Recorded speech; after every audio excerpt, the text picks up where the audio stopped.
Welcome everyone to another live stream, and today I have my favorite guest as always. Mark Formichelli is back, and we did this last year. Mark, we went through a couple of mock drafts, and we're gonna do it again this year.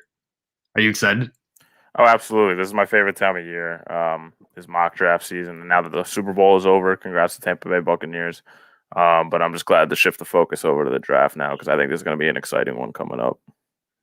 Yeah, so my draft season to me is almost my favorite part of the year because I don't have to worry about the Pittsburgh Steelers screwing themselves over week to week. So I kind of get just the focus on the potential of what could be, which is very nice sometimes. Yeah, absolutely. And the Steelers usually draft well, so that's Yeah, one it seems time to a be like year to an be a every good. other year kind of thing for them, really. So it's very up and down. This would be the other year, by the way. So I'm a little bit worried, but we'll Oof. see. Uh, anyways, we decided that we're gonna go through a first round of mock. I did pick 2 rounds, so if we want to go to 2 rounds, we could. But I picked first round. I know we're agreed on doing at least that. That's fine. And you decided to do odds, and I'm gonna do evens. You're doing odds, so you don't have to pick for the Philadelphia Eagles.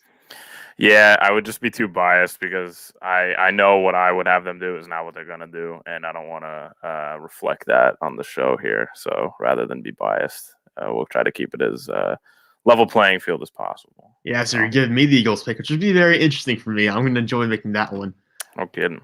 But anyways, you're on the clock. You get the first pick in the draft. Is this gonna be as obvious as I think it is? Yeah, I'm not going to waste any time here. Your time, my time, or anyone. Yeah, it's Trevor. It's going to be Trevor Lawrence, without a doubt. It's pretty self-explanatory. Urban Meyer took this job because of the prospect that Trevor Lawrence is and Jacksonville having that number one pick. I think he'll be a very good player. I'm not convinced with any quarterback entering the league that they're going to be lights out. We haven't really seen a quarterback come up that has done that for a while. I know a lot of people think Joe Burrow will take that next step. Tua was supposed to be this amazing prospect, and granted, it's only his rookie year, but he didn't have a great season. But I think Trevor Lawrence is going to be phenomenal. The stats speak for themselves. The accolades speak for themselves. So again, easy pick here for Jacksonville. Yeah, I think this has to be the pick for Jacksonville because you can't pass on Trevor Lawrence. I mean, people talk about, well, it's Urban Meyer, so could it be Justin Fields? I think taking Justin Fields at 1 would just be burn it down levels of stupidity if that's what they did. It'd be a big stretch there. Yeah, Lawrence is the obvious pick if you're going quarterback.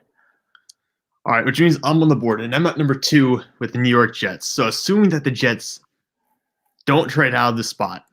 Mm-hmm. That's the thing. This is a good spot for a trade up if a team. Yeah, this is a very good spot for a trade offer. And if you want to make me a trade offer for any of your odd teams, feel free. But let me see. I'm looking at 2 players at this point. Mm-hmm. It's either going to be Zach Wilson or it's going to be Penei Sewell. To me, in my opinion, I know you could probably justify Jamar Chase or Kyle Pitts because those guys are also great prospects. But I think that offensive tackle or quarterback are where you go with number 2. In my first mock, I had them taking Zach Wilson. In my second one, I'm going to give him Penei Sewell. And I know that might be a little bit of a strange thing, but I really do believe in Sam Darnold. I really do. I just think that he's been screwed over a little bit with guys like Adam Gase and how the team's been run. So I'm going to give Sam Darnold 1 more year in New York and take Penei Sewell off the board. Yeah, I agree with Sam Darnold. I think even if they go quarterback, I think if they go quarterback, they would have to be a situation where Darnold is already out of the building. Or on his way out. Maybe they do a trade draft night. I don't agree with this pick 100%. Because I do think that Darnold is going to be on his way out of New York. I think Robert Saleh is going to want to run a bit more up-tempo offense and have some mobility. I would have probably gone Justin Fields here even over Zach Wilson because I think he fits that scheme better.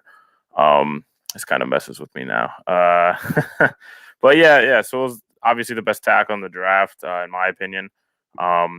And like you said, if we're going the route of them keeping Darnold and we believe Darnold's going to return to what he was supposed to be, then this is an easy pick here. All right, you got number 3. This is Miami Dolphins. This is another potential trade scenario. Are they going to keep this pick? Who are you going to take? And if they do, who are you going to have them take?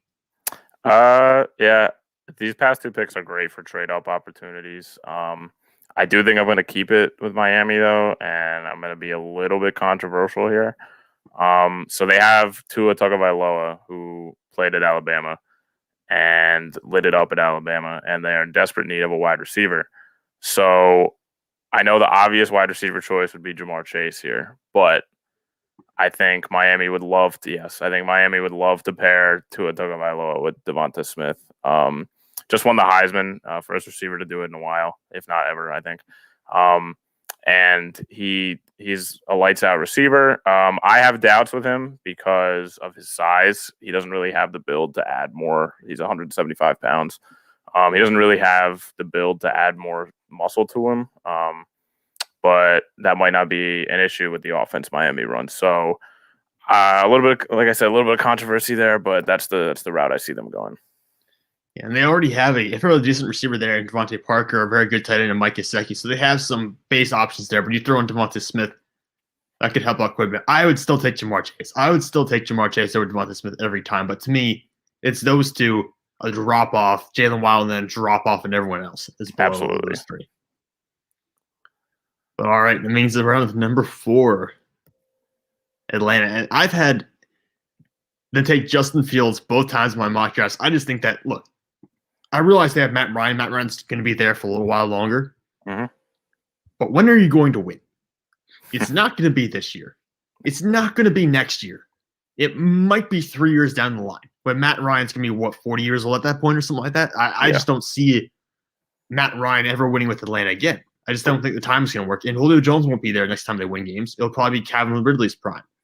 So the way I'm looking at it right now, next year's quarterback class, Sam Howell, Desmond Ridder, maybe Keaton Slovis, it's not going to be great. So if you're Atlanta, you have to draft for the future. And I don't like being the guy that drafts for the future. I think that's probably a dumb thing to do. But there's just not going to be any quarterbacks to help you save yourself down the line. I think you're taking Zach Wilson here just to make sure you have a QB you can trust going forward. Yeah, I agree. I have Atlanta going quarterback here. No matter what, it just depends on what the Jets decide to do it too. It could be Wilson or Fields, but I definitely see them taking quarterback, and for the same reasons, like you said. Matt Ryan's clock is ticking. He might not even be on the team this year. I've seen a lot of trade rumors go around with Denver. They just cleared up cap space. They actually just released AJ Boye, I think, like an hour ago. So they have a lot of space now. I've seen Indianapolis come up on the radar. Two teams that probably in playoff contention with decent quarterback play. So Matt Ryan could be on the move. So, yeah, it's definitely going to be a quarterback here without a doubt. Just a matter of who's on the board. Number 5, the Bengals had the first overall pick last year. They got number 5 this year. So not really a lot of improvement there despite taking Joe Burrow and T. Higgins in last year's draft. What are they going to do this time around? Well, it kind of put me in a hole here because I have Penei Sewell going here in almost every single mock. They could go wide receiver, although I do like the core they have. AJ Green might not be there next year. This is tough. A team could, if this is the way it goes, I could see a trade happening here. I don't think I'm going to do that. Jeez. Because it's too early to take another tackle. Like they could take Slater or Darisaw, but I think it's too early to take one of them. So I think it's got to be Jamar Chase. Based on the board here, they're just going to take the best player available. Maybe they make a trade, but I don't see a trade happening here. Like we said, he's my number 1 receiver in the draft. I put Smith ahead of him in the mock just because of the Alabama connection and winning the Heisman, and I think Miami's going to like that. The kind of pre-built chemistry they have. But Jamar Chase he sat out this season, but he had the best season in SEC history for a wide receiver. So no question, even though he sat out this season, he's still going to be a top 10 pick, top 5. Yeah, Chase is the best season by SEC wide receiver ever in 2019, and the Devontae Smith came over and kind of basically broke all the records that Chase set the following season. Yeah, I do think Chase is probably the better receiver prospect because he's got the same build. I mean, not the same build. He's got the same ceiling, maybe even higher, with a better build. You can make the argument he's more explosive. You can make the argument he's better at getting those 50-50 balls as well. He's just a good route runner. So I think Jamar Chase is a top 3 player in this draft class, regardless of position. I think I have him going to the Bengals too, by the way, because I think it's just best player on the board and exactly. Jamar Chase. And Joe Burrow. Hey, by the way, Joe Burrow, Jamar Chase played together in college. So yeah, that's interesting. We got 2 back-to-back connections there. All right, but now you see what you've done here is you've screwed me because I had the Eagles taking Devontae Smith and Jamar Chase, whoever's left available, and now you've knocked both of them off the board. And Philadelphia's sitting here at number 6. QB factory Howie Roseman could go take Justin Fields out there if he really wanted. I swear to God. But I don't know. To me, there are multiple positions you could go to here. Philadelphia, I think what they need, wide receiver, linebacker, corner, those are the 3 spots that we really need. I don't know what the heck they're going to do at quarterback. I'm just assuming they're not going to draft a quarterback in the first round. Yeah. I'm assuming whoever it is, it's Jalen Hurts, it's Carson Wentz, it's Nick Foles for crying out loud, whoever it is. I'm assuming they'll get someone at that spot. I would also throw Kyle Pitts in the conversation just because you like throwing the 2 tight end offenses, but Pitts is not like the same build as a Zach Ertz, Dallas Goedert kind of guy. No. I feel like this is a reach for Jalen Waddle. This really is a reach in my opinion. But I think Waddle with Caleb Farley, those are the 2 guys it comes down to. I know Micah Parsons is on the board, but I think character concerns are an issue there, where he's going to fall probably out of the top 10. You know, this is a very spur of the moment thing, but I think you have to go wide receiver. I really want to take Caleb Farley here, but I think you have to go wide receiver to what happened last year. It'll be Jalen Waddle at number 6. Yeah, I don't hate it. I do think it's a reach for Waddle. I don't think he's worth a top 10 pick. It's certainly not top 6 to the Eagles. I would have probably done one of 2 things. I would have gone with Farley here if the board goes the way it did, and I'm the Eagles. I would have gone Farley at 6, or I probably would have traded back with. I'm looking at teams like at the fringe top 10, like San Francisco is probably going to draft 49ers are a big one there, I think. Yeah. So I would probably make a trade with San Francisco, and they trade up for Farley or certain whoever they feel highly about. I don't hate the pick. I mean, the 3rd best wide receiver in the class. I don't think he's worth number 6, but I agree with the pick there. It's the best. If you're not looking to make a trade, you got to take your biggest need. So he's got a pretty high ceiling too. Like I know he's the 3rd best receiver in this class, but I think if you get the best of Jalen Waddle, you are getting a very good number 1 option. Absolutely. So we'll see how that plays out if it happens. But that puts me in a hole here. Because 7, the Jared Goff's Detroit Lions at number 7. I probably would have gone Waddle here just because I think they would reach for him because of the way wide receivers seem to be flying off the board here. They could go corner. In fact, they likely do go corner. Because I do like the receivers in the back end in the first round and then the fringe beginning of the second round. Between the 2 corners, I think it's like a 1A, 1B situation between Certain and Farley. If you're looking for a good man-to-man, kind of like real sticky corner, I think they probably go Caleb Farley here. All right, Caleb Farley. Yeah, locking it in.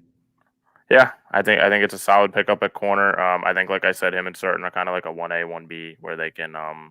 They're both very talented guys, and they're both going to succeed at the NFL level. It's just a matter of who teams like more. And I think Farley is flying up boards. He might even overtake Certain as the number 1 corner prospect in the draft. I think he will eventually, because from what I'm hearing, is Surtain is very much like Surtain is very much the like pro-ready corner right now. Mm-hmm. But Farley, who sat out this past season, he opted out.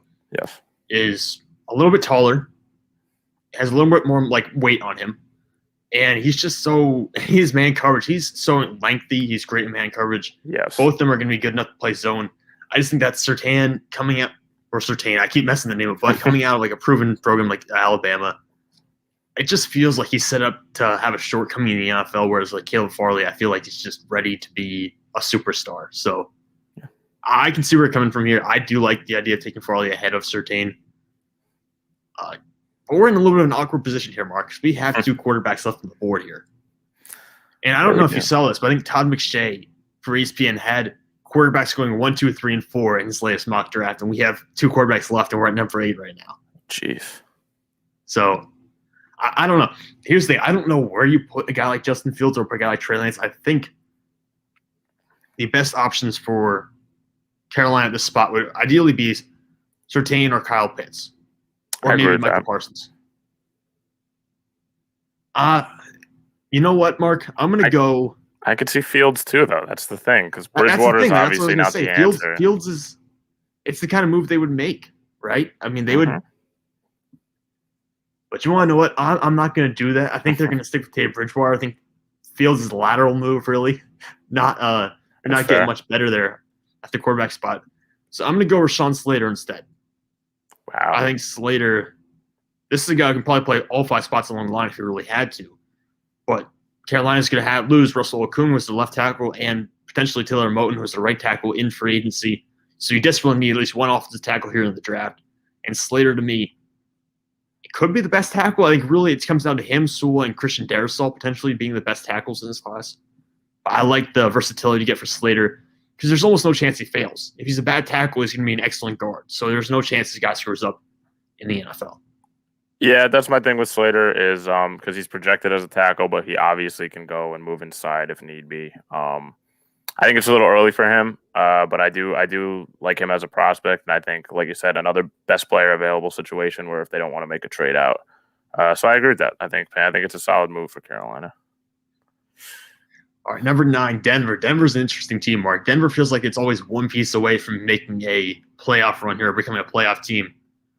Yeah. What are you giving the Denver Broncos?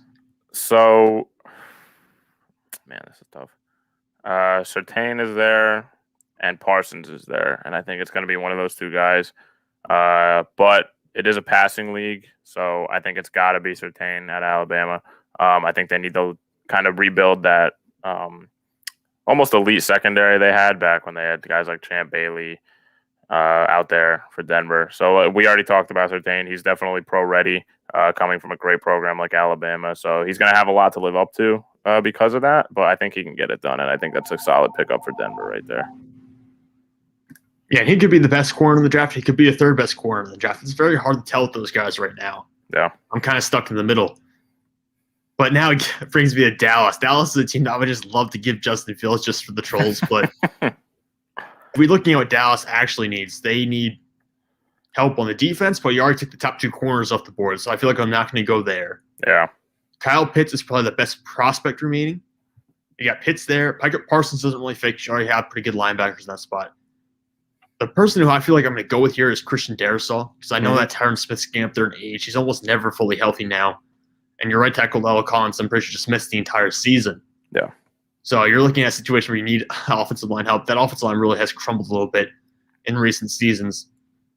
I think Darrisaw has a chance to be the best true left tackle prospect in this draft.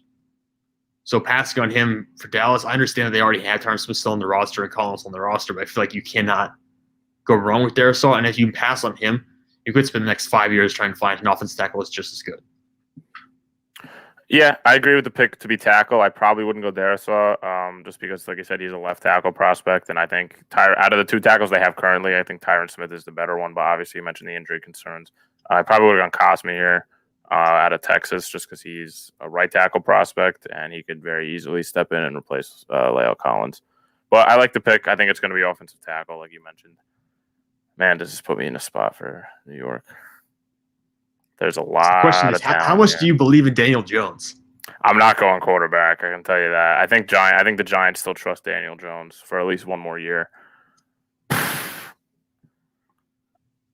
I like Quiddy out of Michigan here because they do need edge help, as the Draft Network mentions. But Parsons is on the board, and he's easily a top 10, possibly top 5 prospect who just is dropping because of character issues. And the Giants used to not be afraid of character issues, but Joe Judge just seemed to clean them up a bit. It could be Pitts too. Man, this is a problem. I think I'm gonna go Kwity Paye out of Michigan. I think it's their most glaring need. And although Parsons is intriguing there, I just think they do need edge help. Solid prospect again. Probably could go in the top 10, depending on what these teams think they need to do. But I think it's got to be him. All right, Kwity Paye is off the board. I like to point out they have a couple of free agents on that defensive line, and Leonard Williams and Dalvin Tomlinson, I believe. So they're going to need some help up there through the draft or in free agency, either or. It's just a really tough spot because I didn't have Kwity Paye going that high in my mock. Mm-hmm. And now I'm in a spot where I had the 49ers trade up in my mock draft 2.0 to get Zach Wilson. So I feel like you could go for quarterback here almost, but I don't want to be the one to give Justin Fields to San Francisco at 12 when this is a very good team already. Yeah. Do they still believe in Garoppolo at this point? I haven't seen anything. No, I don't think you believe in Jimmy Garoppolo at this point. Look, he's got a disposable contract. And I looked at the numbers. So he played 16 games in 2019. He played all 16 games. Mm-hmm. but he has four other years in his career where he's had starting time. In those 4 years combined, he's played 16 games. So outside of this, 4 games a year. well, or he has 16 starts in the other 4 years that he's had starting time. So it's not. I mean, he's not durable. He's not consistent. No. And I think that quarterback is still going to be concerned there in San Francisco. And I think that if you're going to win Super Bowl, it's not going to happen to Jimmy Garoppolo. It's fair. However, I mean, if Fields is sitting there at 12, man, I think they probably pulled it. It's your pick, but that's just my thoughts. I think if Fields is there at 12, they're pulling the trigger. But is Fields better than Garoppolo is the question. With the right coaching, probably. I mean, Kyle Shanahan I really like the offense he runs. They didn't have Nick Mullins is not the answer to run that offense. So yeah, no, I agree, but Fields also, you saw he threw 3 interceptions, I think, against Indiana, and then they only beat Northwestern because they decided to run the ball. Yeah. And basically took the game out of Fields' hands. And then he dominated Clemson, though. So it's a question of which one. Yeah, who are you getting here is the real if you take Justin Fields. But yeah. And that concerns me. I think Fields is going to be gone by 10. I think Fields will be gone in the top 10 picks. I don't know about Trey Lance, but I think Fields will be gone in the top 10. You and I are going back and forth. Neither of us wants to be the one to take a quarterback here. Neither of us wants to be the guy to do it. Yeah. All right. Do I fall in the grenade here? No. I mean, Kyle Pitts is still available. I think Kyle Pitts would be a great addition to the offense. Mm-hmm. Well, they have George Kittle. Could you imagine Kyle Pitts and George Kittle? I think I'm taking Kyle Pitts here, Mark. I think I'm taking Kyle Pitts. Jeez. Basically, like taking a wide receiver. Yeah, but here's the thing: he's not that bad in the running game, and no, you can block. And he's what? He's 6'6". Let me look up the weight real quick. He is 6'6", 246 pounds. So who's going to cover that guy? I mean, Levante David, maybe Roquan Smith. There are very few coverage linebackers capable of sticking with a guy like that. Yeah. And there's even fewer corners or safeties that can do it. Yeah, absolutely. No, I think he's going to be a star. If the Eagles took him, I would. If they took him at 6, I would be a little bit annoyed. But if the Eagles do trade back and they took Pitts, I would not be unhappy with that. I think he's going to be a great prospect.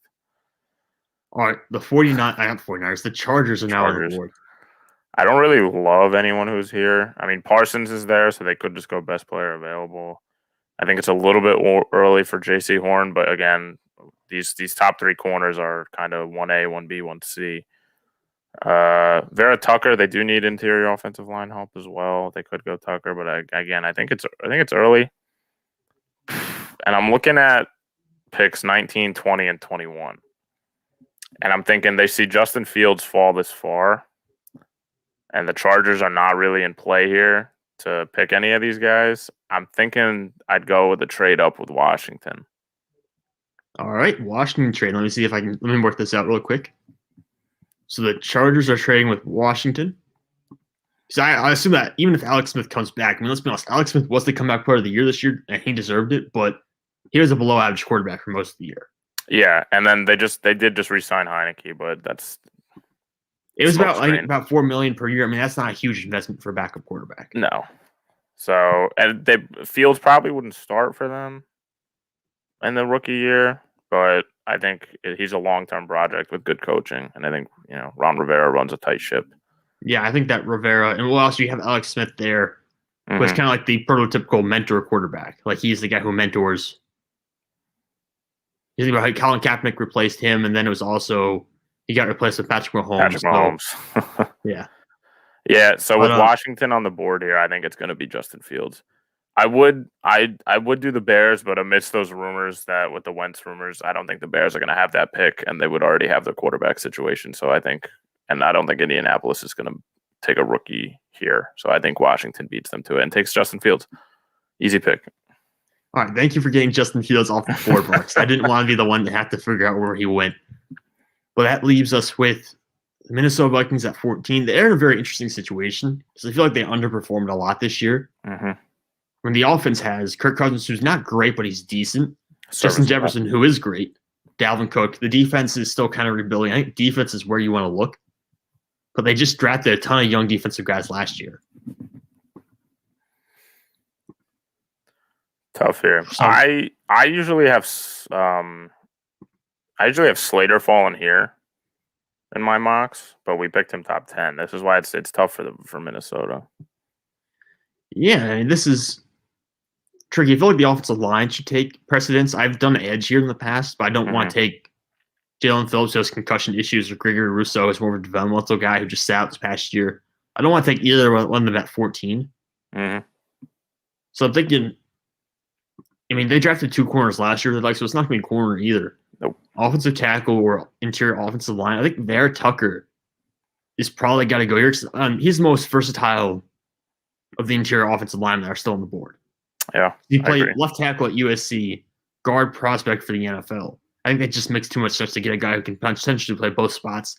When you're the Vikings, you have had a bad offensive line for years, and you're bound to have injuries at some point. Yeah, I agree with that. I think, it's definitely going to be offensive line. You mentioned the 2 corners they picked last year.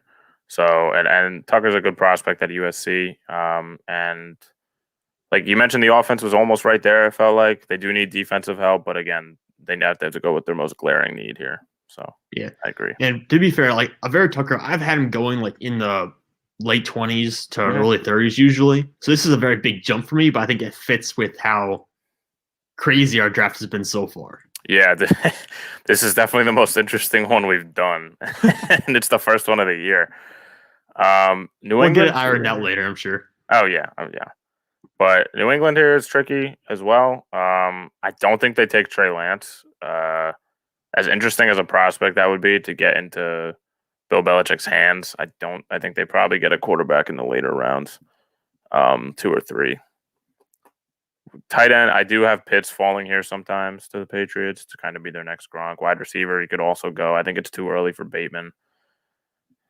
I'm looking what's on the board and who would trade up in this situation. Miami needs offensive line help, but I don't think they'd make a trade with the Patriots here. Miami also invested a lot of draft capital in the offensive line last year. Yeah, they did. They took Jackson in the first round. Which I don't think was a great move, by the way. I think that was probably too early. Yeah, I agree. He wasn't a first-round prospect to me. I mean, Parsons is still there. So I think if I'm Bill Belichick, a defensive-minded heavy coach, and he makes it to 15, I think you're taking him.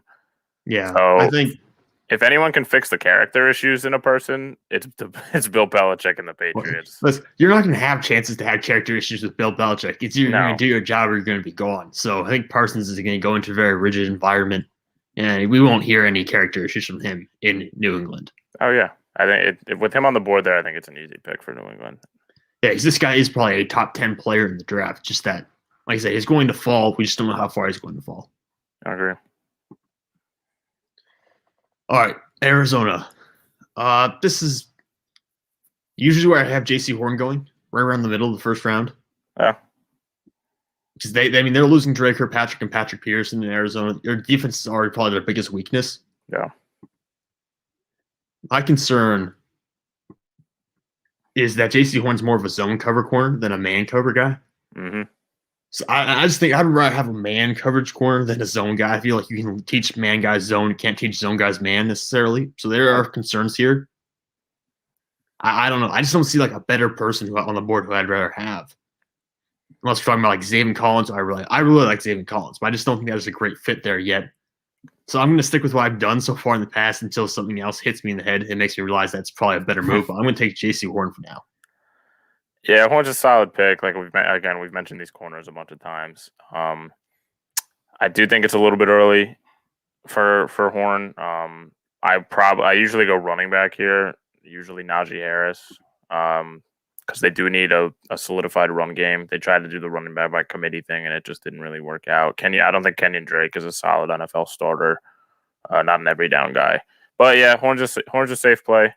At cornerback, they do need the help. You mentioned Patrick Peterson's age, so I could see Horn going there at 16. Yeah, and here's the thing: taking a running back at 16 too is also a little high for running backs considering their value right now.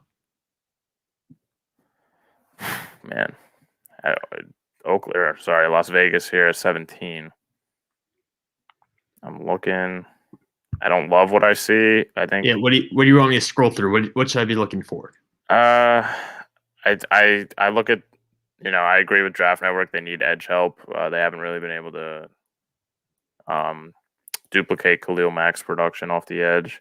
I don't love a lot of these guys. I think it's too early. I think look at Osei out of Texas. He's usually my go-to here. I don't know a lot about him. I just know that he's an edge rusher ranked very high. The linebacker out of Notre Dame, who I will not try to pronounce his last name, is Jeremiah Owusu-Koramoah. Koramoah. Yeah. He could be a solid pickup here. I think it's going to be defense for sure. They took Henry Ruggs in the first round last year, and I think their offense is pretty solid. They need better quarterback play out of Derek Carr, or if they decide to trade for one. It's tough here. I don't see a trade happening either. They probably go best available or biggest need. To make it easy for myself and you for the rest of the draft, I think it's going to be Osei out of Texas. Or Osei. All right, I don't have Osei going in the first round. Really? Dude, he's a good prospect. I mean, from what I've watched a little bit of the tape because I didn't know a lot about him. He's solid. These edge rushers is kind of flip-floppity between the three of them. These top three guys. I have Jalen Phillips, and I think Rousseau are higher than him right now because I think Gregory Rousseau has all like the traits you want because he's super long, he's super tall and really strong right now. Mm-hmm. You know, I think he needs to add more functional strength, more muscle in his frame. And Phillips, he's got a lot of concussion issues, but he probably has the most diverse pass rush arsenal of any guy in the draft. Oh, I think I have both those guys ranked a little higher than Osei. Yeah, that's fair. But now we're back to Miami. My two guys are still on the board. I think this is going to be a linebacker here. Mm-hmm. I know that you could say running back as well with Najee Harris, Travis Etienne. I think Gaskin did fine, though, at running back. You don't need to invest the first-round draft pick into upgrading that position right now. So looking at linebacker, it's Owusu-Koramoah, who's actually, he's thinner. He's lighter than I realized. He weighs less than Isaiah Simmons did last year when Isaiah Simmons came out as a linebacker safety hybrid.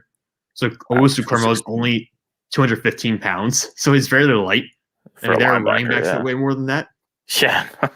So I would have him going here to Miami, but I really like Zaven Collins. I think putting Zaven Collins next to Kyle Van Noy would be really interesting as well. So it comes down to these two guys for me, but I'm going to go with Zaven Collins here to Miami. Yeah, I agree. It's either going to be running back or linebacker, but like you said, Gaskin did fine. So, and in this day and age, it's rare to invest a first-round pick into a running back when a lot of teams go by committee, even with ones that have superstars. So, yeah, definitely going to be a linebacker. I did not know that about Koramoah. Koramoah. Yeah, he's only 215 pounds. I couldn't. All right, so LA is back on the board here after we made that trade with Washington. And not much has changed in terms of what I like or don't like for them. Corner, I probably would have had them trade back and take Horn here, but you kind of took that away from me with Arizona. Cosme's there. He started at both left and right tackle. I think he's naturally a right tackle, like me and you have talked about before. He just needs some coaching. The problem is Chargers are almost there, in my opinion. I think Herbert is going to blow a lot of people out of the water. But offensive line is their biggest need. And if Cosme's still there, I think you probably take him and then try to hope to coach him to be a left tackle. Because the issue is that you have Brian Bulaga, who might be able to switch to left tackle himself a little bit, but you have him playing right tackle right now. Yeah. So it's a very tricky spot. I mean, Darisaw is the only guy who I think fits perfectly with LA. Absolutely, yeah. I have them taking Darisaw on almost every mock, but yeah, I think it's got it. If Cosme falls to 19, I think it's probably going to be him. And then all right, so Cosme going 19. All right, this puts me with Chicago. I'd like to Trey Lance is still on the board. We have to get Trey Lance off this board somehow, Mark. In the next two or three picks, Trey Lance has to get off this board. I'd like to jump in and say these next two picks, I don't think will end up being their actual picks. I think probably with this Carson Wentz news coming out, I figured it's going to be the Eagles picking at 20 or 21. But since that hasn't happened yet, if Chicago's there and Trey Lance is there, it's probably him. I think so too. In a vacuum. You know, there's no news going on right now in the NFL on this screen. So it's probably I'm going to take Trey Lance here just to get him off the board. Because I feel like if he does fall this far and outside of trading from Carson Wentz, I think you'll still need a quarterback, and that's probably going to be Trey Lance. Yeah. So I like Trey Lance is not my favorite guy. I think he misses a lot of throws. He doesn't throw any interceptions during his one full season to start, but I think he misses a lot of throws. Mm-hmm. So I am a little worried that you're getting a Mitchell Trubisky with a bigger arm, but there's always a chance it works out. Yeah. If they're not getting one North Dakota running back, they're getting the other, or quarterback, they're getting the other here. So yeah, one of them. I agree with that. All right, Indianapolis. Yeah, I mean, if the Eagles have the Bears pick, Indy and Trey Lance falls this far, Indy probably takes him. If the Eagles don't, if the Eagles have this pick, it would probably be who did we had him take? Yeah, we had him take Jalen Waddle, so it wouldn't be Bateman. Wouldn't be Marshall either. I would go with it's. I think they'd probably go linebacker here because they do need it. They need a corner as well, but it's way too early for Asante Samuel Jr. in my opinion. As much as I'd love to take him for the nostalgia of having his dad be an Eagle. It's probably gonna be linebacker. Karamoa, I would jump on him, but that size kind of turns me off from that. You're scared now, aren't you?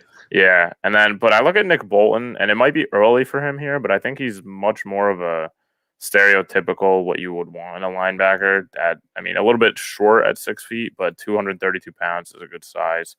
And he doesn't play like that size either. The tape speaks for itself. So I'd probably go Nick Bolton out of Missouri here. I don't know that would happen if I'm the Eagles, but whatever. We're picking for Indianapolis anyway. So Rashad Bateman is the obvious one at wide receiver. I think they need wide receiver help. So Rashad Bateman. You're taking Rashad Bateman then? Yes. Okay. I was about to click Nick. Yeah. I was so close to clicking Nick Bolton, but now you changed it up for Rashad Bateman. I confused myself because I said I'm picking for the Colts, and then immediately jumped into talking about if the Eagles were picking. So yeah, it's Rashad Bateman at wide receiver. All right, you confused me too, but Rashad Bateman. All right. My fault. Yeah, they need wide receiver help. They did draft Pittman last year, who I think is going to be fantastic. And Ty showed his age a little bit last year. He did have a phenomenal end of the season for some reason, but I think they definitely need to get younger at the receiver position. No, I think Bateman's going to be a good pickup here. All right, so 22. To me, this is pretty obvious. It has to be an edge, or it has to be someone defensively for Tennessee. Yeah. You've got what you need on offense. You've got two good edge rushers here. Gregory Rousseau is more of a developmental guy. Jalen Phillips, who is more of a plug-and-play dude, but with a lot of potential issues. He played at UCLA. He actually had to retire from college football because of concussions, and then came back to play for Miami this past year where he was very dominant. I think you're going with Rousseau, even though he only had the one really good year, and then he opted out this past season. I think he's got all the traits. He's got the size and length. I think it's just worth taking a shot on Gregory Rousseau and looking at the other edge rushers in this draft. And there's guys like Azeez Ojulari. There's Jason Owed. There's some guys who are okay, but they're not going to be nearly as good as Gregory Rousseau or Jalen Phillips at their peaks. Yeah, I agree with the pick. I think he's like that ball of clay prospect. He did have the one good year with some better coaching up. I think he can definitely be the prospect that they would want him to be. So I agree there. All right, so the New York Jets are now on the board at 23. And what are they going to do now, Mark? Where do the Jets go from here? Yeah, I mean, to go back, I don't agree with the Sowell pick at all because they took what's his name? They took a tackle last year in the Mekhi Becton. Yeah, Mekhi Becton, and I think he'll be a good prospect. He'll be a good player. Because I would have him taking quarterback, and then they'd probably go wide receiver here. I look at Terrace Marshall at LSU, kind of Jamar Chase's backup, almost you could say, even though Chase didn't play this year. So Marshall was the leading guy. They could go running back because I think Frank Gore is their only notable name under contract there. Since they got rid of Bell, but I don't think you invest a first-round pick here at running back. Could be Jalen Phillips. Could go edge back-to-back. It's too early for corner. There's no quarterbacks. Well, there's Mac Jones, but I don't think that would be the most Jets thing to do, would take Mac Jones at 23. I think the easy pick, if the Jets want to be smart, is Terrace Marshall, wide receiver at LSU. I think they definitely need the wide receiver help. They passed on it last year in favor of Becton. They could have had any of those three phenomenal prospects. And Robbie Anderson left, and I think they kind of felt that last year. So it's time to get some weapons back on offense in New York. All right, so Terrace Marshall. Mm-hmm. All right, I had Najee Harris going there in my latest mock. I thought if there's any team that's going to take a running back in the first round that's justified for it, it might be the Jets. Yeah. Or these guys. I have these guys taking a running back too sometimes. No, Pittsburgh needs a running back in the first 3 rounds, but they also need 2 offensive line. Their first 3 picks in this year's draft should be offensive lineman, running back, offensive lineman, and that should be it. I agree. So we're on the board now. Both the best running backs are available, but I think you have to get the high end or close to high end offensive lineman immediately, as soon as possible. There's a chance Marquise Pouncey retires. He hasn't announced it yet. I think you can get maybe Creed Humphrey or Landon Dickerson, the top centers in this year's draft in the second round, if you really need to. Offensive tackle, you're going to need a left tackle because Alejandro Villanueva is a free agent. Jalen Mayfield is a right tackle prospect, even though we honestly could use right tackles as well. But Mayfield's a right tackle prospect for now. It comes down to basically Tevin Jenkins, Liam Eichenberg, and Alex Leatherwood. I don't know. I've taken Tevin Jenkins here in different mocks in the past because he's played left tackle, right tackle, and I think right guard at Oklahoma State. So he has the experience of playing all along the line. He's got versatility. But I think Eichenberg is just I'll watch him play some of Clemson. I'll go to Clemson, obviously. So I watched him play a couple times because of Notre Dame in the ACC this past year. I just think he's a more polished player right now. And I think that his ceiling might be lower than some of the other tackles in this draft class, but I feel like he'd be like the quality 10-year starter, like an Anthony Costanzo, who's never like fantastic, but it's just a good player. Yeah, I agree. I think he's the most out of these top guys on the board here. I think he's probably the most NFL ready, where Draft Network even describes him as a plug and play starter. And I agree with that. The rest of these guys are kind of project players where they don't really have a solid kind of identity, I guess, where Eichenberg can just step right in and play left tackle. So I agree with that there. All right, Jacksonville's on the board again. You picked Trevor Lawrence for them the first time around. What are they going to do now? I think we stick with offensive line here to get Trevor Lawrence some help. I do a running back would be nice, but they have Robinson, who was a phenomenal rookie player. I see offensive linemen as the priority and probably the most talented pool of players right now that's on the board. Again, too early for Asante Samuel Jr. They're also picking again in 6 picks where they could probably get him there. So I like the offensive tackles here. It's just a matter of who. Mayfield is a bit of a project. He could play anywhere, I think. He is a natural right tackle, I think. I agree with that, but he could probably play inside if they needed him to. Jenkins is also good. I've had them take him as well. Again, more of a project player. And then I think it's too early for Leatherwood, although Alabama players do have big names. I'd probably go with Mayfield here. I think they're just going to take the best guy available. I think Urban Meyer is going to want just to stack that offense to benefit Trevor Lawrence. So I'm going to go with Mayfield.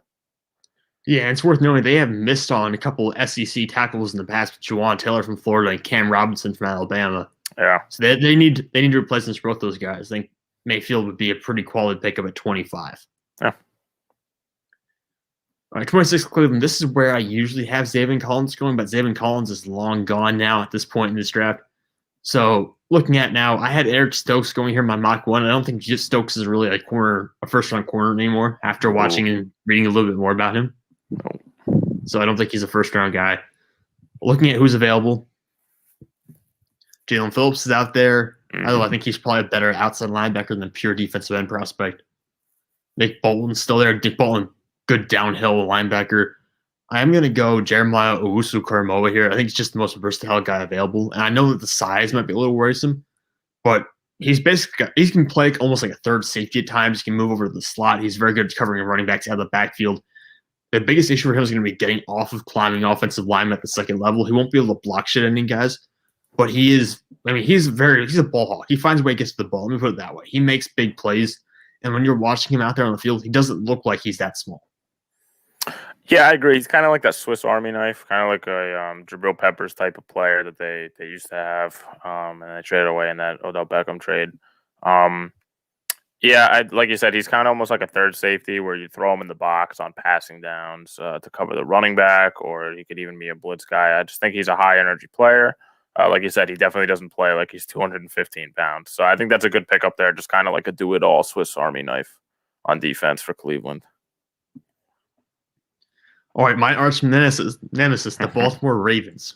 What do you think they're going to do? I usually don't have Phillips falling this far, and I'm looking at they need defensive help. I think they do have a pretty good defensive line. They have Ngakoue over there, but I think they got to go defense. It's going to be. I also don't have Bolton falling this far either. Well, let me put this out here, Mark. Let me just put this out here. Okay. Yannick Ngakoue and Matt Judon are free agents. I know, yeah, that's the thing. I don't think they're going to re-sign both of them or either of them. Yeah, who knows? Depending on how much they ask for. Well, plus Lamar Jackson's contract is going to be on the horizon, so they got to save money for that. I think it's going to be Phillips here. You mentioned the concussion concerns, but I think he'll be a good player for them. I think it's the easy pick here for that. All right, Jalen Phillips. Number 28. So New Orleans Saints. This is a team that's going to be probably in total rebuild mode by this time next year. There's not a lot of hope for things getting better here because Drew Brees is going to retire. That's basically guaranteed by the way he's restructuring his contract. They're going to do everything they get Jameis Winston back. Just to bench him and play Taysom Hill probably. But I don't know.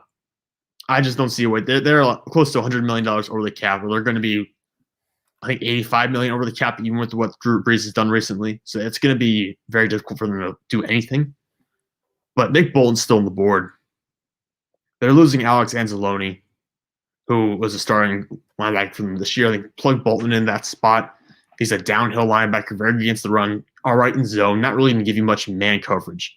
But I think Nick Bolton to the New Orleans Saints is a decent fit. Yeah, I agree with that completely. If he's there at 28, you mentioned that they're losing. I don't know how to pronounce his name, but they're losing like a linebacker. Alex Anzalone. Anzalone, that's it. Yeah, I'm not a good Italian, but yeah, I think if Bolton's there, I think it's the easy pick.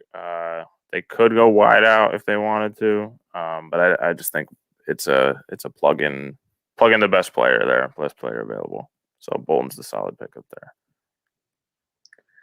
I'm looking at a video I just pulled up on Twitter from the Super Bowl parade, which I guess is happening on boats right now in Tampa Bay. Yeah. Tom Brady threw the trophy from one boat to the next. Oh, my God. He really does not care at this point. Jeez, yeah, when you have 7 of them at home, it's almost like yeah, when you have that many rings, why do you even care? Oh my God, yeah, I just saw that pulled up here. Good for him. I respect. Unfortunately, but I respect. Yeah.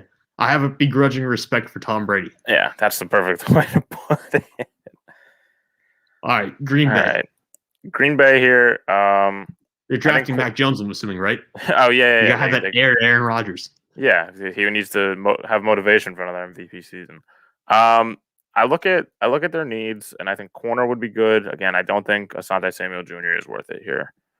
And neither is Eric Stokes. So I look at their wide receiving core. They passed on last year, and then Devontae Adams went off, so maybe it was a good choice. But they have a lot of big guys at wide receiver. Devontae Adams is 6'1", Vantez Scantling is 6'4", and then Lazard is 6'5", I think even. So I think they need kind of like a prototype slot receiver.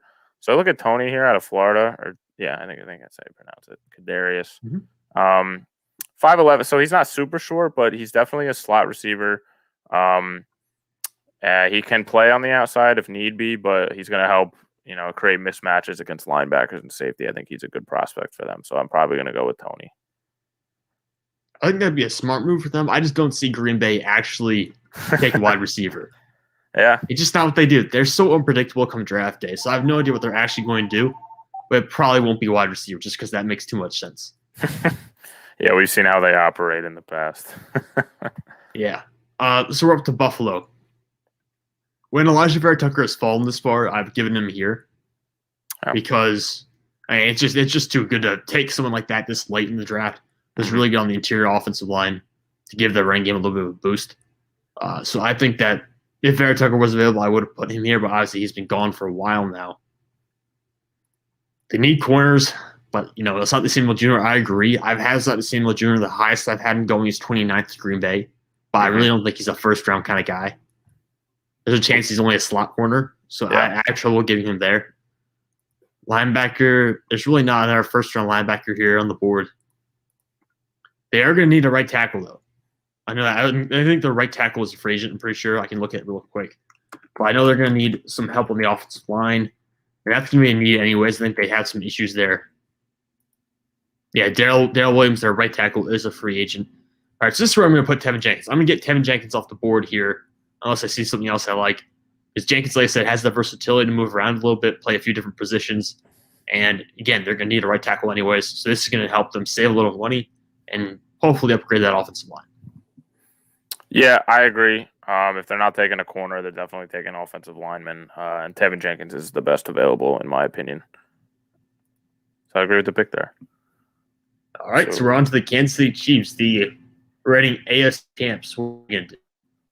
I think it's easy. I'm going to save myself and yourself the time here. After seeing Patrick Mahomes run around for nearly 500 yards in scrambles in the Super Bowl, or maybe it was almost 400 yards in scrambling in the Super Bowl, I think they're going to go offensive line, best available. If Vera Tucker was there, I'd probably take him, but we don't have him there. So I think it's too early for Wyatt Davis or Creed Humphrey even. So I think Leatherwood's going to be the pick here. I think Andy Reid knows how to coach offensive linemen very well. He always had very good offensive line coaches when he was with Philly. So I think Leatherwood's going to be the pick here. A bit of a project. He can kind of play anywhere. I agree with the Draft Network here. They say that he should start outside, and then if that doesn't work, move him inside. But they just need a big body to throw in front of Patrick Mahomes to give him time to throw, and I think this is the perfect guy to do it. This is the first pick that I'm absolutely disagreeing with you on. This Really? makes no sense to me, Mark. You see what happened, dude? You see what happened 3 days ago? None of those guys, they didn't have either starting offensive tackle. Yeah. I think they go offensive line. They're going to have those guys back. Those guys aren't going to stay injured. We'll see what happens, man. I just think they're going to go.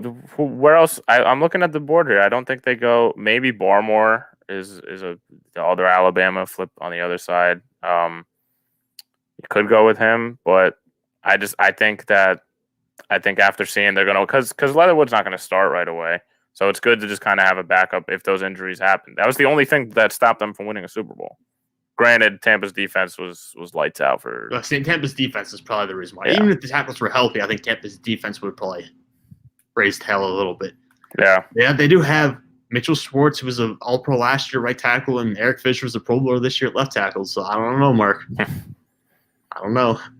Eric Fisher's getting up there in age. I remember when he was drafted. 20. Yeah, so do I. I mean, it's crazy. We see guys. We're at the point in our lives where we get to see guys like get drafted, and then we get to see their entirety of their careers go out. Yeah, 2013. I remember. That was the same year that Lane Johnson got drafted. Yeah. Yeah, he's 30, and Mitchell Schwartz is 31. Yeah, so they're up there in age. They're just thinking about the 10-year future they have with Patrick Mahomes. Yeah, I'm looking here. I honestly don't know who else they would have taken here. Who else Kansas City would have taken? I understand what you're saying. Maybe a trade. They could have traded down. You're right, but they're not afraid to reach though. Like this is a team that's not afraid to like. They took the top running back available last time they were 32. They're not afraid to go out and be the guys who reach a little bit. Yeah, I was just going to mention that. I didn't think that Edwards-Helaire would have been worth a first-round pick last year, but they proved me wrong. So he had a pretty good so I wouldn't be shocked, honestly, if they got – they could potentially trade back and still get one of these guys. But if it's Creed Humphrey or Landon Dickerson or – I'm not going to try to pronounce his last name because I haven't figured it out yet. But Pat Fairmouth from Penn State, I would be shocked if it's like anyone in these three. That's just enough of a reach that makes sense for Kansas City to say, F it, we'll go take them down there. But yeah. All right, you give me Tampa Bay here at 32. I don't know about this. I mean, I thought about giving them running backs in the past. I thought Ronald Jones played really well this year. He probably saved his job. Mm-hmm. I don't know if they're going to get Leonard Fournette back because he's a free agent. I think Christian Barmore's the move here because you're probably not going to re-sign Ndamukong Suh. For one of a couple of reasons. Because you have to pay Levante David, Shaq Barrett, Rob Gronkowski, Antonio Brown, Chris Godwin, and Leonard Fournette. I'm assuming Leonard Fournette's probably gone from that group. I think you'll probably see one of the receivers go as well. And you might see them leave Shaq Barrett or leave Levante David on the table. But I think Suh is probably the odd man out because he's going to ask for somewhere between $7 and $9 million for a one-year deal. Yeah. Christian Barmore will play a similar role to Sue in that defense. Mhm. I think that's probably the move here is Christian Barmore. Yeah, I agree with that. I could see them going edge as well with Ojulari out of Georgia. But I think the Sue analogy perfectly describes how they would take Barmore there. So I agree with you.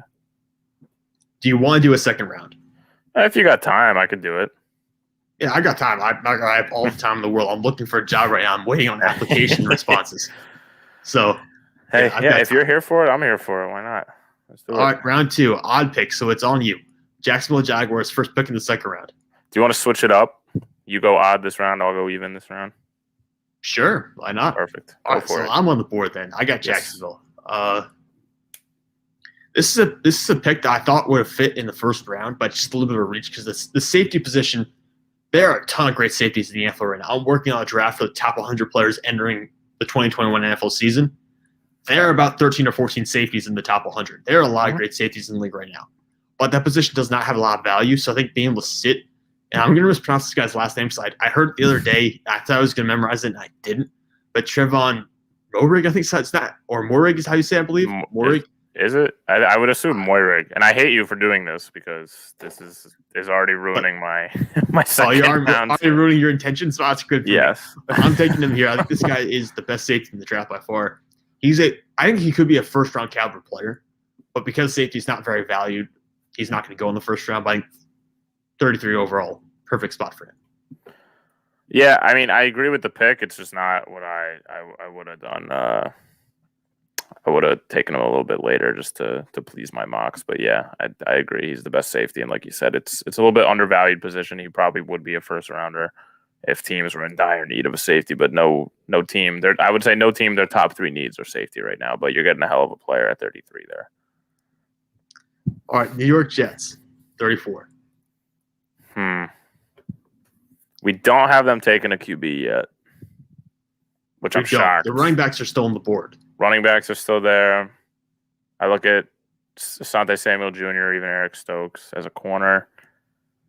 But I feel like investing because these running backs could go in the first round. They're all worthy. They're plenty talented. It's just a matter of what you want to invest the top pick in. So if we're going to Sam Darnold is the answer route, which I think we are based on what we've done so far, I would probably go Najee Harris. In fact, I'm going to lock it in at Najee Harris. I think that's a steal because they're probably worth a first round pick, either of these guys. But Najee Harris is going to be a good player for the Jets. I agree. Najee, like I said, I have Najee Harris going as high as 23 in the first round. So Najee Harris falling down here in New York, still getting him is absolutely perfect for them. Yeah. All right, Miami at 35. This is an interesting one. Just looking at the board and looking at what they need. They need a running back. And Travis Etienne's there. I said I like Myles Gaskin. I really like Myles Gaskin a lot. But if Etienne is available here, it's very tempting. It'd be egregious to kind of pass this over. But I'll look at the offensive line. And I don't see anyone that I'm in love with to the point where I want to spend the 35th pick on them. Yeah, I agree. I agree with that. And even if Moehrig was there, they might take him, but he's gone. So I think, yeah. Well, if Leatherwood was there, I would consider that as well. But you took Leatherwood at 31. So, yeah, I will take Travis Etienne here just because it's so much value for a guy who fell this far. Yeah, I think it makes sense. Yeah, I think it's a perfect pick, and that kind of catches us up with in terms of player rankings. Atlanta. Looking at the board here. I think I usually have them going running back here. I don't think Javonte Williams go, but he could go here. He's a pretty talented. I don't think he's on the same tier as Harris and I don't know how to say it. Etienne. You went to Clemson. He's your boy. Etienne. I don't think Williams is in the same tier as them. He's still very good. Ojulari's there out of Georgia, like we mentioned. No linebackers are worth taking here. I don't see them going corner. No, I don't think they go tight end. I think Hurst is going to be. We had them take Wilson, right? Yeah. Yes, we did. Yeah. Let's do it. Let's do Javonte Williams. I think he's a solid pick. I think they kind of get their 1-2 punch for the future here with Zach Wilson and Javonte Williams. Very talented, but I didn't want to do it because running backs back to back is a little bit of a stretch. It's highly there. unlikely. It's not going to happen. But let me put it this way: there's a huge gap between Etienne Harris and Javonte Williams. But I have Javonte Williams ranked as the 18th best player in this draft class. Yeah, so it would be a steal here. This is obviously mock drafts almost never happen the way they're supposed to. But if this is the way the board fell, this is what I would see Atlanta. There's gonna be so many more trades and things that screw this all up by the time the actual draft comes around. Absolutely. All right. So we went Jamar Chase originally for. Oh no, you went. Yeah, we went Jamar Chase originally for the Bengals. They need edge help. They need a little better. This one we're gonna start slowing down a little bit as I try to figure everything out here on the fly. I've only done first round mocks so far, but I recognize a lot of names out here. Mm-hmm. It's just a question of fit. They need edge help probably more than anything. The interior needs a little help too. Let's see who's available on the inside. The offensive line's a problem as well, but I don't think the offensive line group is kind of picked over a little bit at this point. Yeah, I agree. Wyatt Davis is still there. I respect Wyatt Davis. I just don't know. Like he's a mauler in the running game. Mm-hmm. I just don't know if that fits what the Bengals are trying to do right now. That West Coast offense, yeah. Yeah, I don't think it fits. Could go corner. Could go corner. Maybe. I don't. It's not the same with Junior still out there. Yeah, that might be my pick. I'd probably go offensive line just because I think they don't pick again for a while, so they would probably pick their most glaring need here. But yeah, but I don't know if there's an offensive lineman on the board that's really worth it. I mean, you don't want Bobby Hart to be your starting right tackle. What? I don't know. It's tough. Dylan, yeah, I can't say the last name for this guy, but I don't know. Like, I'm not really feeling it.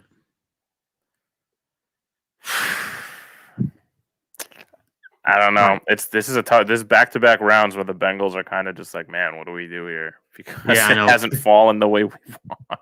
No, not at all. Well, I am going to give him a tackle here. I'm going to play him at right tackle because I just think you need a right tackle. You have General Williams at left tackle, but you need someone to replace Bobby Hart in the starting lineup. Yeah, I agree. I probably would. Corner is a close second, but I think offensive tackle is, or just offensive line in general, because you're trying to build around Joe Burrow, who's coming off an ACL injury. So I think it's a smart play. Brings us back to Philly, who I hate picking for, but I think second round's a little bit easier because I think I can be a little bit more realistic or more in line with what Howie Roseman's thinking. So I see Mac Jones there, and I think about what they did in round 2 last year. Oh, man. Third back factory. No. Asante Samuel Jr. is probably the easy pick there. I think they had a good relationship when Asante Samuel Sr. was in Philly. They need cornerback help anyway. The problem is they have a lot of slot corners already with Avonte Maddox and Crayvon LeBlanc. Eric Stokes is there too. Out of the two, I'd probably go Eric Stokes. I think he fits the need at corner better. So I'm going to lock in Eric Stokes at 38. Yeah, I think Samuel's probably better in man coverage, but at the same point, you're right. He's probably he's a bona fide slot corner in the eyes of some teams. So you don't necessarily want to make that pick and be wrong. Yeah. All right. The Lions desperately need wide receiver. The Lions need everything, man. The Lions need a lot of stuff to help them out. But they're in full rebuild mode. Yeah, they are. They're at the point where they need a little bit of everything. And they're not going to get a little bit of everything in this draft. I think they need wide receiver. I'm not a big Rondale Moore fan. No. I'll just say that. Yeah. I'm not a huge Rondale Moore fan. I think he could fall into the third round. I'm that low on Rondale Moore. But there's not many other guys that I love that much out there at wide receiver right now. For 39, no. I do like Amon-Ra St. Brown. I think he's a very underrated wide receiver. But I think he is too, but he's probably in the 40s or 50s overall. Yeah. Not going to be in the 30s, I don't think. No. I agree. There's some decent tight ends. But tight ends. I don't think there's any linebackers worth the pick here. No, I like Chad Surratt. I do, but I think he's like there are limitations in his mobility and kind of stuff like that. His athleticism is not necessarily top notch. Yeah, I agree. Hmm. We picked a corner for them in the first round. I think we went This sucks. Farley. It really should be wide receiver here. It really should be wide receiver. There just is not a team or not a player worth taking here at this point. No. Yeah, that's no problem. A lot of these picks is like, well, need versus worth of the pick. Yeah. Just their top 3 wide receivers are all free agents. Mm-hmm. So now I'm gonna do Marvin Jones a free agent too. Wow. Yeah, he is. Yeah. Wow. I don't think I had any of these guys even on my big board in my top 60 picks. I don't think I had any of these wide receivers up there. Oh. All right, you know what? I'll jump on the ball. I'll take Rondell Moore here, just because it has to be wide receiver though. Yeah.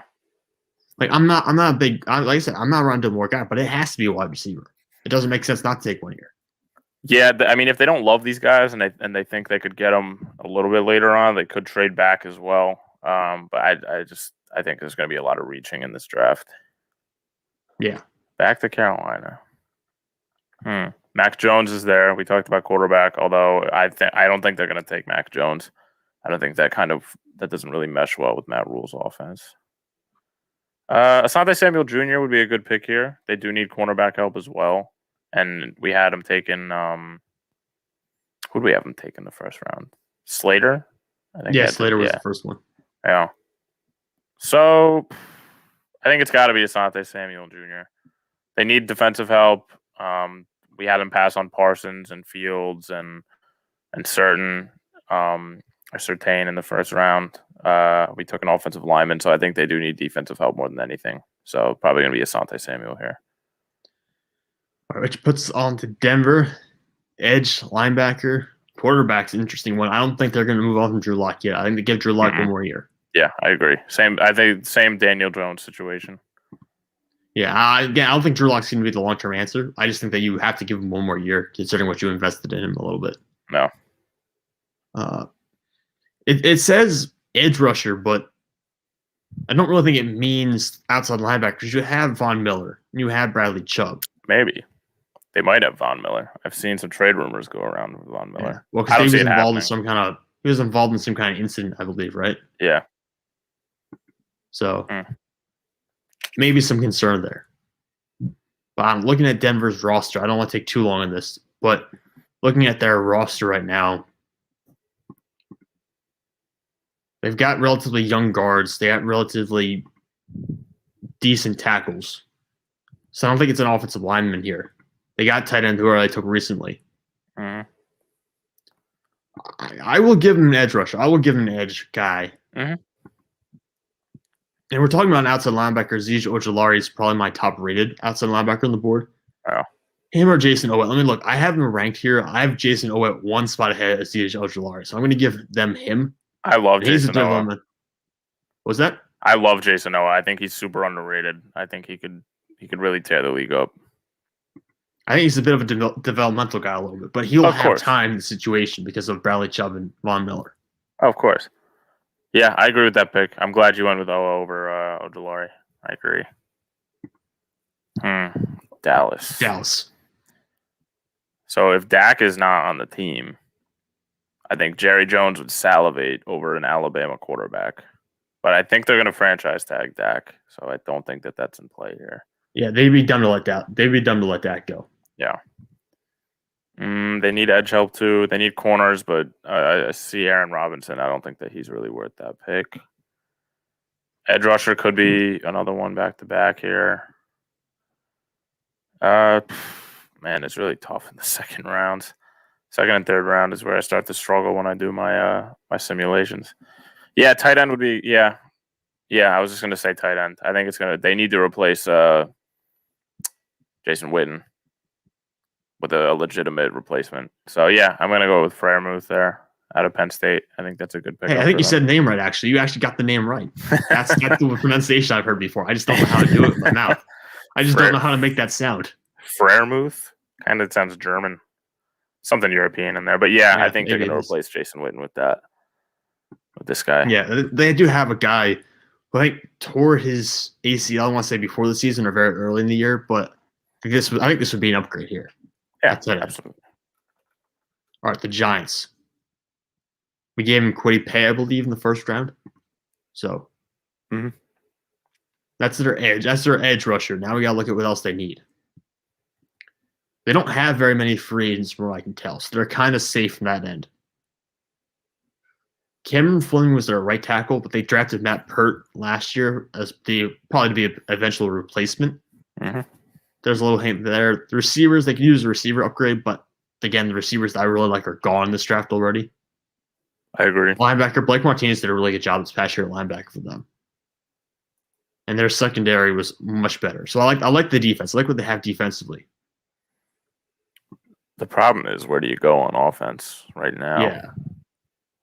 Where do you go on offense? And the question for me is, how much do you value Nick Gates at center?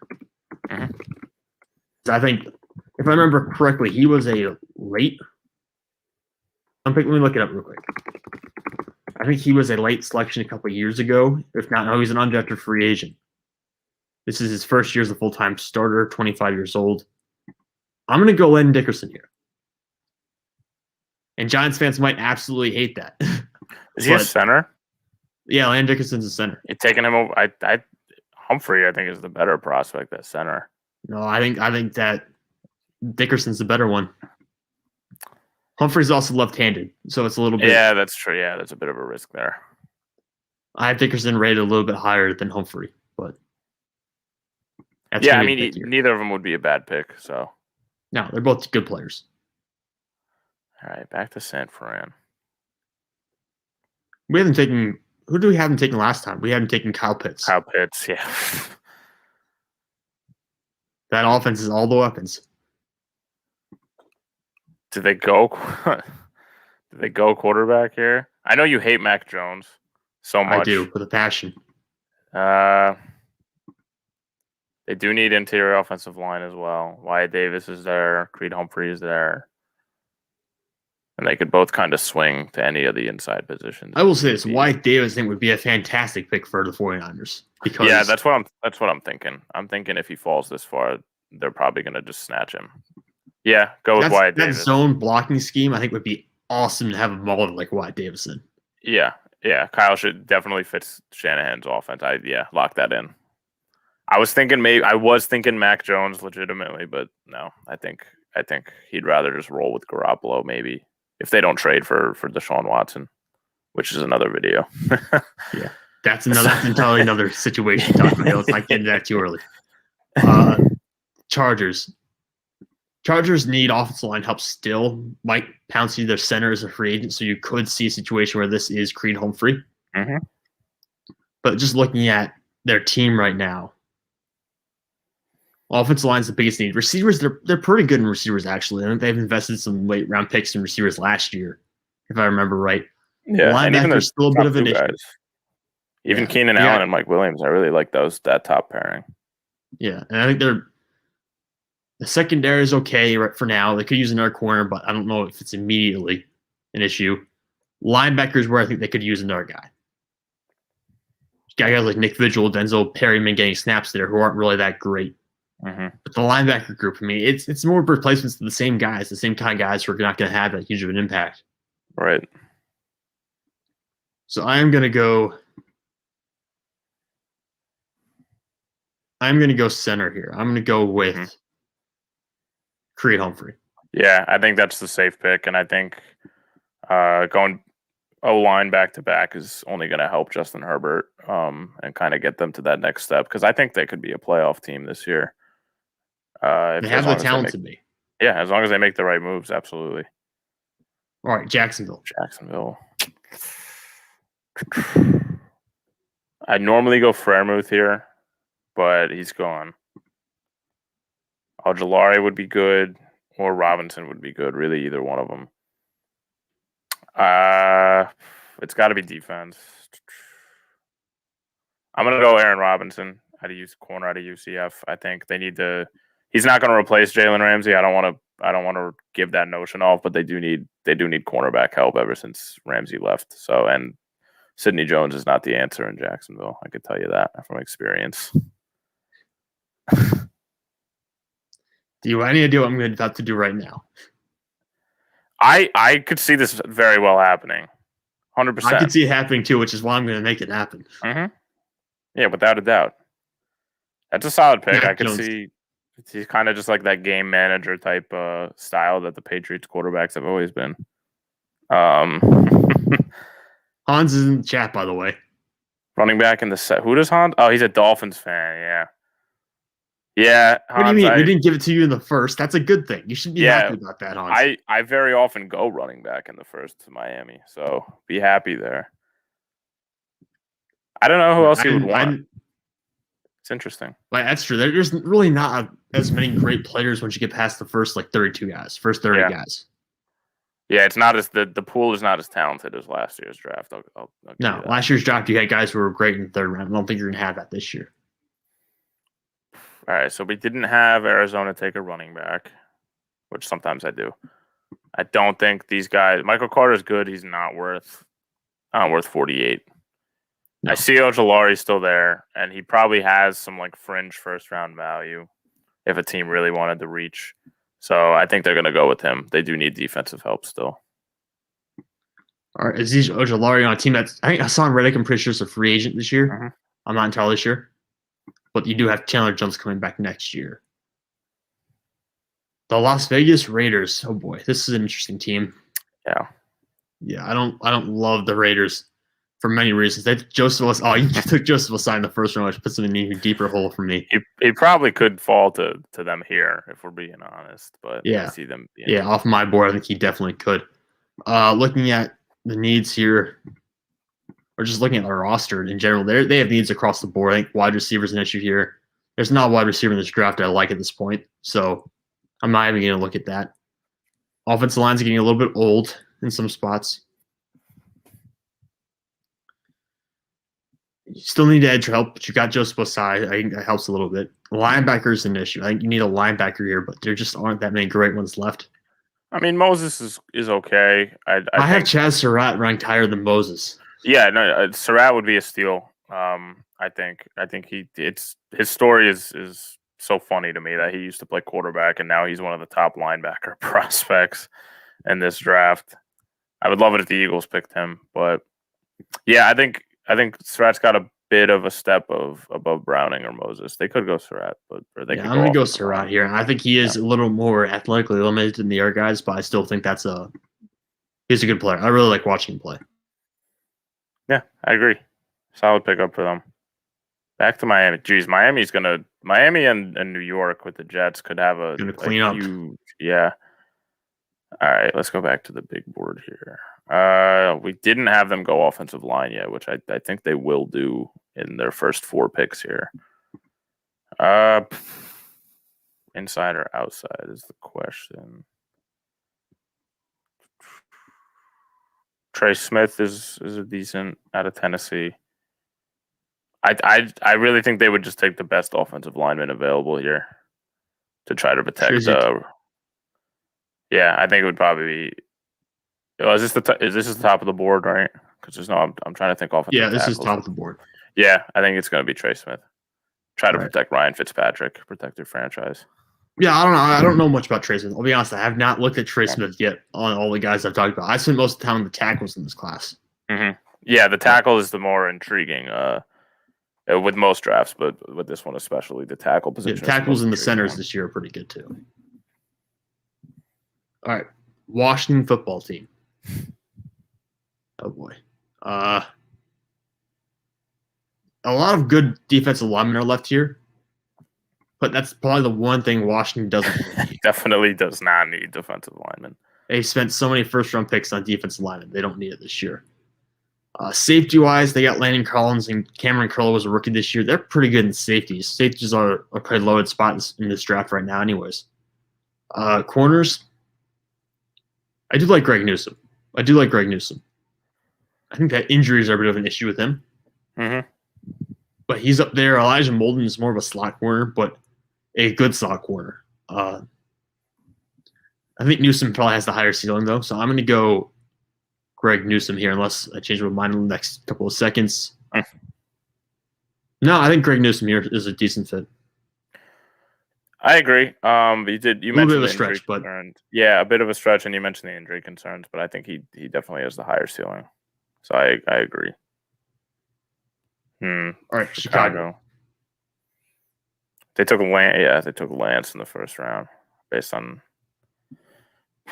They do need a receiver help. I don't think they're going to get Allen Robinson back in the offseason. I think he's made it very clear he doesn't want to be. Well, he made it clear he wanted to be there, and then they just didn't do anything with it. So at this point, I don't think he wants to be there anymore. I look at Nico Collins. There are a lot of good wide receivers on the board here that are probably worth these like mid to late or early to late 50s picks here. I love Amon-Ra St. Brown. I don't think they pick him though. I think it's a bit too early for him. I'm gonna go Nico Collins just because he's the best, supposedly the best one available. I'd agree with that. I think he was at the Senior Bowl. I'm pretty sure. I think one of the issues I'll have with him is maybe his ability to separate wasn't there. He didn't have necessarily as much speed as I think some people anticipated he would. Mm-hmm. So that could be a potential issue there. I do think if you believe in someone like St. Brown or even like Davis Chatwell, I think what was his name? I forget it now, but Shatarius Atletzer. I screwed up the A&T, but he's another guy who I've seen a lot of people say they really think could be a good player in the NFL. So there's some guys who in the middle of the second round, maybe the top of the third round, will be very interesting to see how they pan out. Mm-hmm. I agree. The Colts now. The Colts, we gave them a receiver. They didn't get an offensive tackle yet, but they need a left tackle. And they should think the best player available is a right tackle. It's Carmen Jackson. Corner's an issue. Tyson Campbell's there. I know there are a couple people who think Tyson Campbell was a first-round pick. Not a ton of them, but there are some people who believe that. The tapes, I think it's great from what I've seen from him. I think he could be a good prospect. I like Adebo too. The best players available are safeties and defensive tackles, and they don't need that right now. So yeah, they have Buckner already on the inside there, who they just traded for last year, and he made the all pro team, I think, right? Yeah, he did.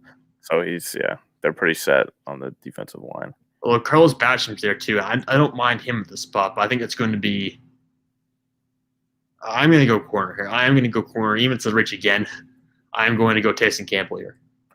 I agree. I don't mind the reaching with the corners here that we're kind of doing because if teams need it, then if you wait too long, you might not get it. So because I think corners are going to fly off the board in the second and third rounds here. So I don't mind teams reaching for them in this situation. All right, Tennessee Titans. I look at Nixon there at Iowa, and they still need defensive line help, even though I think we had him take Rousseau in the first round. So I think they probably go because they don't need offense. They have their offense already. So I think they're I would go Nixon at Iowa. Really either one of those guys, but Nixon's a little bit higher. Yeah, the defensive tackles rankings are a little bit weird because I've seen them flip so many times with these three guys, Nixon, Levy, because I'm not going to say his last name. I have no idea how to say that. And then Jay Tufele, I think is how you say the last name. But those three guys have all been kind of flip-flopped in a lot of rankings that I've seen recently. That brings us to Seattle. Seattle's so hard to pick for. Seattle is just such a mess. Every year they surprise me. They took a freaking linebacker last year who I never would have guessed. Yeah, Jordan Brooks isn't that bad a linebacker. It was really the pick of the year before that.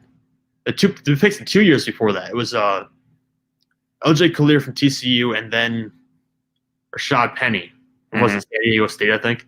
Mm-hmm. It's those two picks probably set them back 2 or 3 years. But looking at what we're seeing right now, I mean, they got linebackers set up to replace KJ Wright when he enters free agency this year. They still need an edge rusher, but they've invested so many draft picks in the edge, they can't possibly do it again. They used a second-round pick in Darrell Taylor, who was an edge rusher last year. They can't possibly get another edge rusher here. No, I don't see it happening. And they're locked up. They're tight on the interior with Jaron Reed, who they signed to an extension last year, and Poona Ford. Corner is an issue. They have corner again. I'm going to be taking all the corners off the board. I don't think there's really a guy I like though at this point. I love Adebo. I don't know how to say it, but I've looked up his tape, and I think he's outstanding. I think he's a sleeper in the corners. But after what Russell Wilson said this week, if I had to give my input for this pick, they'd probably just pick the best offensive lineman, which is a huge reach here for interior or outside. Yeah. Carmen Jackson's a right tackle. Who are they at right tackle right now? Brandon Shell, that's not. You know what? I could give him Carmen Jackson here. I could talk myself into doing that. Mm-hmm. It's either him or probably Deontay Brown. Deontay Brown, by the way, is great. I like him as a guard prospect. I do like him a lot. He's a bit of a mauler, which I think. Mm-hmm. I changed my mind. I'm going to take Deontay Brown here. I'm going to put him against. They drafted Damian Lewis from LSU, a guard last year. I'm taking Deontay Brown and I'm starting him opposite Damian Lewis. Yeah, I agree. I think it's going to be an offensive lineman. It's just a matter of who. I think Jackson would have also been a good pick, but I think Brown is if you had to put them side by side in a vacuum, I think Brown is the better pick there. Yeah, I think Jackson's more of a third-round pick anyway, so I don't want to go too far on the reaches. Yeah, no, I agree. Solid pick for Seattle. Yeah, I don't know if I should have this power. I feel like they go defense in the second round almost every year. I feel like that's like the common theme. Linebacker in the top 2 picks is like a big thing that Pittsburgh loves to do. I don't know if I see it happening. Corner, they need help, but yeah, let's look at the corners. I love Adebo, but I don't think he's going to go here. I think he's more like a diamond in the rough in the 3rd round. We have mauled the offensive tackle, or we've mauled the offensive lineman prospects, by the way. Usually there's more offensive linemen available. We've absolutely picked it over. Yeah, we've demolished that offensive line board. D-line wouldn't be bad. Hayward's getting up there in age. I don't know how many more productive years he's got left.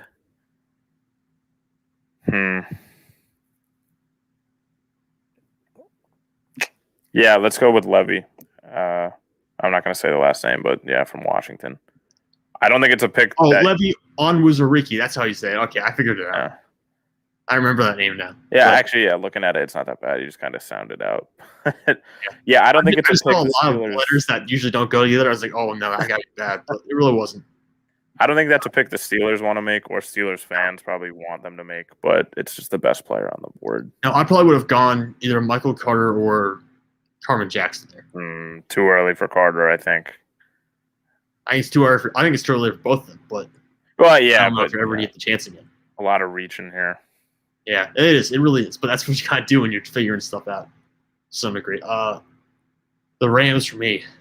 Rams are a tough in draft works. They've done a lot of movement this offseason already.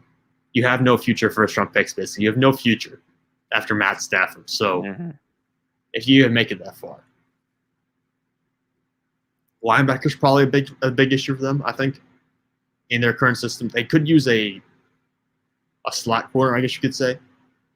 So they have Darius Williams and Jalen Ramsey. Troy Hill is playing the slot a lot of times for them. He's a free agent this year.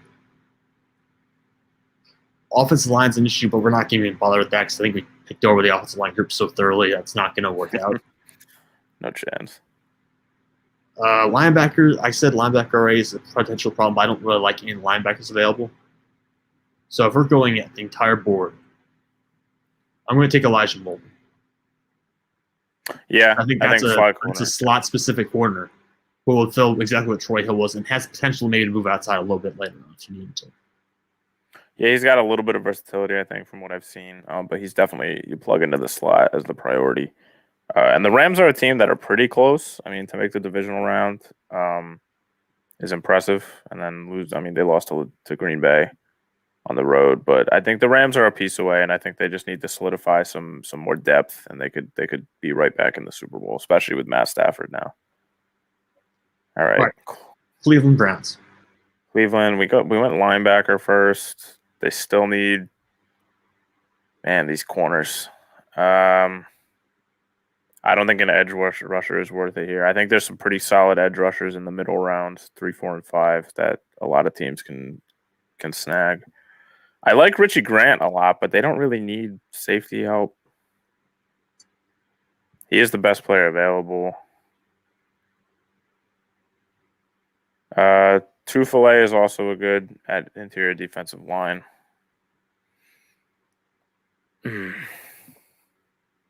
Man, I think I'm gonna go Truffaut. I think. Yeah, go defensive tackle or go defensive line. Yeah, D tackle. It fits their needs the best based on what's here. All right, I know where you're going. Baltimore Ravens. The Ravens aren't going to get an offensive lineman here. They're not going to get. There's Ross St. Brown there, so that's potentially a pick I would like. Yeah. I could see that. I could see Javon Holland or Hamza. Hamza Nasir Eldin is another guy who I could see going here as well. You don't like Richie Grant? I'm not as huge on Ricky Grant. I like Hamza quite a bit. I like Holland as well and Hamza. But I think it's actually going to. It's a bit of a reach, but I like Brevin Jordan here. I really do. I like Brevin Jordan the more I see him. I agree. I think he could easily go second round. They have Mark Andrews. Yeah, I know. But they like running two tight ends a lot. So they do. Boyle, I think, is a blocking tight end most of the time, if I remember right. But I'm going to go Brevin Jordan here. Yeah, it's probably the best pick for them. Again, another team that is right there. Now, if you're talking about a team that could take a safety, this might be one of them, but it's New Orleans Saints. Yeah. They could reach for a corner, but I think safety is the play. I like Grant. I like Holland. I don't know much about Hamza out of Florida State.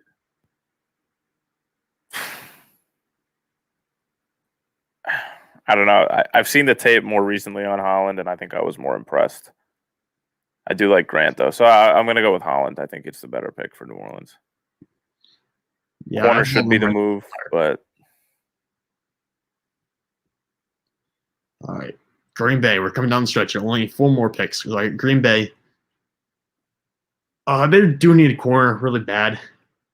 I think there's one corner left that I would consider taking at the spot. Who? Linebacker. I don't really like I said, I don't like the linebackers that are left that much. Nope. The already took wide receivers, they're not going to do it again.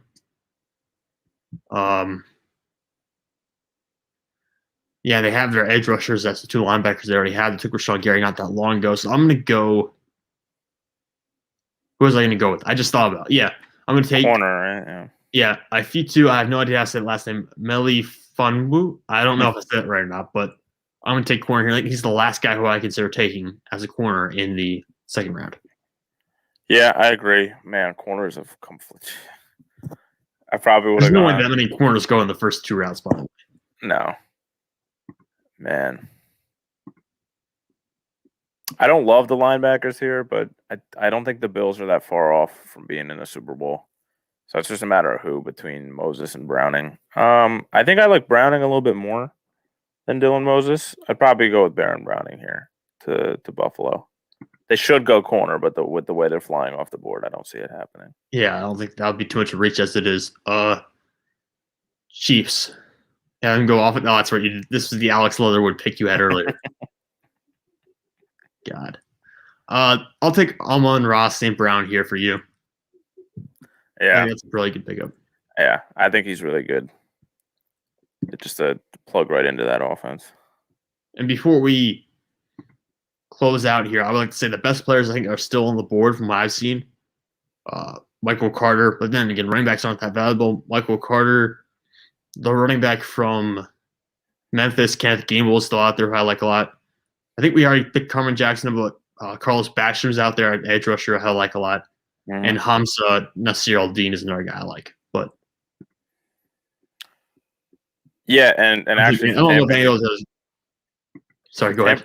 For Tampa here, you mentioned it. I think they're going to go Basham as an edge rusher. Kind of solidify that defense. I do like Basham. I think he's just a little bit. He needs to. How do I say this? He's got all the tools. Just needs to put it together. Once he puts it together, it's going to be very good. Yeah, he's the ball of clay prospect. Just kind of mold him with your hands there. So this was interesting, man. Out of all the ones we've done, I think we did like 4 last year, and for the first one this year, 3 or 4. This is wow, and hopefully, hopefully these trades start coming in soon with Deshaun Watson and Carson Wentz and even Matt Ryan I've seen on the trade block, and then that'll just make it even more interesting. But yeah, I don't hate it. I don't know that it's super realistic with the way that corners came flying off or Justin Fields dropped, but or 3 running backs in a row. Yeah. Yeah, especially. But yeah, I think it's good for 1.0 for the first one of the year. I think it's good. Yeah, it was fun doing this, and I will try to make sure I get a link for this, and I'll put the link for it in the description so you guys can go check it out if you made it this far in the stream. But guys, thank you for tuning in. We really appreciate it. Mark, we'll try to figure out another time so we can do another one of these before the draft. We've got like 2 or 3 months, though. So we have plenty of time. Yeah, plenty of time, and I'm always happy to do it. So yeah, and I appreciate that, Mark. You give me content, and I really enjoy that. Yeah, man. Absolutely. All right, but Mark, I think we're going to wrap it up here. We're going to be on for just over an hour and a half at this point. So anything else, anything you want to plug, anything else you want to say? Nothing. Just hopefully the Eagles can dump Carson Wentz soon. So knock on wood for that. All right. Guys, make sure to follow me at Sam_Teets33 on Twitter for all my latest articles, content, and polls. For now, I'm Sam Teets for Mark Formichelli. Thank you guys for listening. Hope to see you guys all